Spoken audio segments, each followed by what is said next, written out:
যেদিন দায়িত্ব নিয়েছি আমি কিন্তু সেদিনও বলেছি যে সাইবার সিটি একটাও আমরা এটা নিয়ে পুনর্বিবেচনা করব। এটার স্পেসিফিক কিছু বিধিনিষেধ নিয়ে বিধিমালা নিয়ে অভিযোগ আছে, সেই বিধিমালাগুলো নিয়ে আমরা কথা বলবো এবং এই বিষয়ে একটা সমাধানে আসব। অবশ্যই আমরা সহযোগিতা করব এবং আমরা আরো গণমাধ্যম কর্মীদের কাছ থেকে সহযোগিতা চাচ্ছি। সেই সময় অনেক ফুটেজ, অনেক তথ্য কিন্তু আপনাদের কাছে আছে, হয়তো আপনারা সেই সময় প্রকাশ করতে পারেননি। এই সময় কিন্তু এটা খুবই গুরুত্বপূর্ণ, কারণ তদন্ত চলবে, শুরু হয়ে গেছে বিভিন্ন ধরনের আন্তর্জাতিকভাবেও এবং দেশীয়ভাবেও বিচার প্রক্রিয়া শুরু হয়ে গেছে এবং এটা তো আসলে আমাদের একটা ন্যাশনাল মেমোরিরও বিষয়। তো সেই তথ্য উপাত্তগুলা আপনারা যদি আমাদের কাছে সরবরাহ করেন বা সংশ্লিষ্ট কর্তৃপক্ষের কাছে, সেটি আমাদের জন্য ভালো হবে।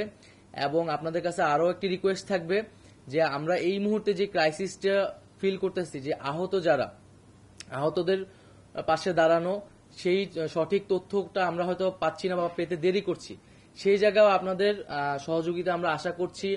আমরা অনেক মানুষ যারা শহীদ হয়েছেন, অনেক লাশ কিন্তু এখনো মর্গে আছে, যাদের পরিবার কিন্তু অ্যাড্রেস করা যাচ্ছে না। তো সেই তথ্যগুলা, সেই জিনিসগুলো আপনারা যদি একটু জোর দিয়ে প্রচার করেন, তাহলে এটা আমাদের জন্য সুবিধা হয় এবং সেই সহযোগিতাটা আপনাদের কাছে আমরা প্রত্যাশা করছি। আমরা তো বলেছি আমরা ন্যায় বিচার চাই এবং এখানে যারা অপরাধের সাথে জড়িত ছিলেন না, তাদের প্রতি যাতে কোনো ধরনের তাদের বিরুদ্ধে যাতে কোনো ধরনের ব্যবস্থা না নেওয়া হয়, সে বিষয়ে আমাদের নির্দেশনা রয়েছে। এবং মামলাগুলো হলেও সেগুলো কিন্তু সুস্পষ্ট তদন্তের ভিত্তিতে সেই বিষয়ে ব্যবস্থা নেওয়া হবে, এই বিষয়ে কিন্তু আইন মন্ত্রণালয়কে নির্দেশনা দেওয়া আছে। আপনাদের কাছে আমার অনুরোধ থাকবে আমার ছবি যত কম প্রচার করা যায়। আমি তো পালায় পালায় বেড়াইতেছি কয়েকদিন ধরেও, তো খুবই স্পেসিফিক কারণ না ছাড়া বা প্রয়োজন হলে সেটা আমি আহ্বান করব জরুরি প্রয়োজনে, ওই বিষয়ে আমাকে আপনারা হেল্প করবেন। আমার ছবি যত কম প্রচার করা যায়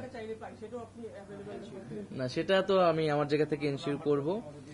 আর আরেকটা কি বিষয় বললেন, যে আর আইনের বিষয়টা আমি তো বললাম, আমি তো একদিন হয়েছে দায়িত্বে এসেছি, সমালোচনাগুলা অ্যাড্রেস করা হবে এবং সাংবাদিকদের সাথে বসে আমি মূলত তাদের কাছ থেকে শুনতে চাচ্ছি তারা কি ধরনের চ্যালেঞ্জ ফেস করে। আমরা দ্রুত সময়ের মধ্যে এটার বিচার চাচ্ছি।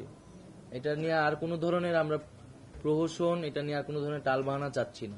প্রায়োরিটি তো আমরা সব মন্ত্রণালয়ের সর্বশেষে একটা কাঠামোগত সংস্কারের কথা ভাবছি, যাতে দীর্ঘমেয়াদী এটার সুফলটা আসে।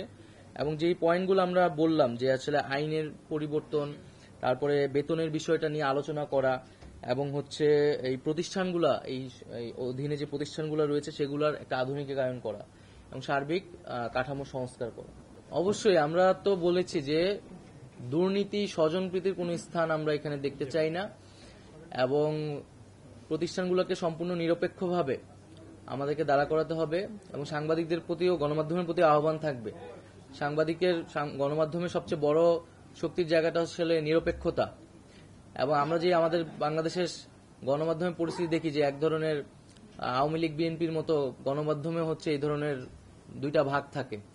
তো এই বিষয়গুলাও গণমাধ্যম কর্মী বা সাংবাদিকরা বিবেচনা করবেন, যাতে আমরা এই ধরনের রাজনৈতিক বা দলীয়করণ যাতে সাংবাদিকদের ভিতরে না দেখি, আমরা যাতে একটা নিরপেক্ষ জায়গায় জনগণের পক্ষে কথা বলতে পারি।